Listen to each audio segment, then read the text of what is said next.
आज निर्माण जी पंजे बाबूजी नाले चे पियो ओ बदी चदकारणो धागो गुलाबी गुल जड़े कंद में बदी चदकारणो धागो गुलाबी गुल जड़े कंद में मता गेंजी नजर पे गावनी फाजी न तू बंद में मता गेंजी नजर पे गावनी फाजी न तू बंद में बदी चदकारणो धागो गुलाबी गुल जड़े कंद में बदी चदकारणो धागो गुलाबी गुल जड़े कंद में मता गेंजी नजर पे गावनी फाजी न तू बंद में मता गेंजी नजर पे गावनी फाजी न तू बंद में नगर बेंजारा जाऊंगा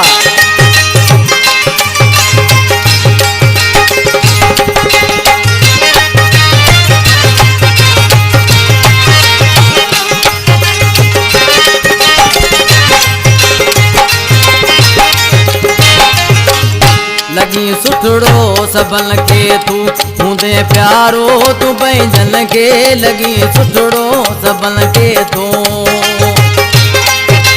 बाबा जानी मां लगी सुथड़ो सबल के तो मुंदे प्यारो तू बैंजन के लगी सुथड़ो सबल के तो मुंदे प्यारो तू बैंजन के अता गालियूं विञाए तू वनी पैजी वदी जंग में अता गालियूं विञाए तू वनी पैजी न वदी जंग में वदी चदकारणो धागो गुलाबी गुल जड़े कंद में बदी चदकारणो धागो गुलाबी गुल जड़े कंद में मता गेंजी नजर पे गावनी फाजी न तू पंद में मता गेंजी नजर पे गावनी फाजी न तू पंद में ताल बजा सैलानी कलाम पसंद केवा सामू वठवा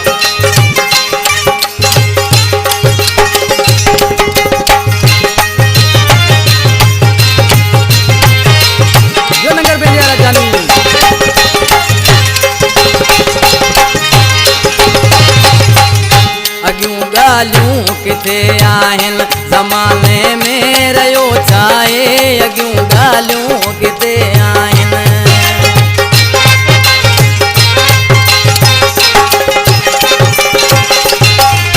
अगियूं गालियूं किथे आहिन ज़माने में रयो छाए अगियूं गालियूं किथे आहिन ज़माने में रयो छाए भलाई आ बची बाकी मिठा माण्हू तके चंद में भलाई आ बची बाकी मिठा माण्हू तके चंद में बची चदकारणो धागो गुलाबी गुल जड़े कंद में बदी चदकारणो धागो गुलाबी गुल जड़े कंद में मता गेंजी नजर पे गावनी फासी न तू पंद में मता गेंजी नजर पे गावनी फासी न तू पंद में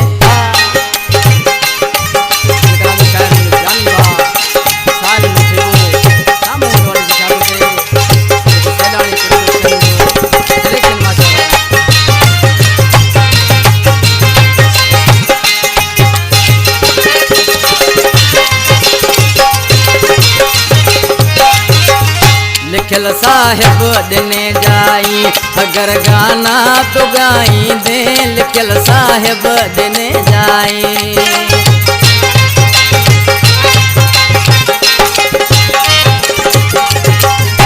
लिखल साहिब दिने जाई अगर गाना तो गाई दे लिखल साहिब दिने जाई अगर गाना तो गाई दे सनम मशहूर थी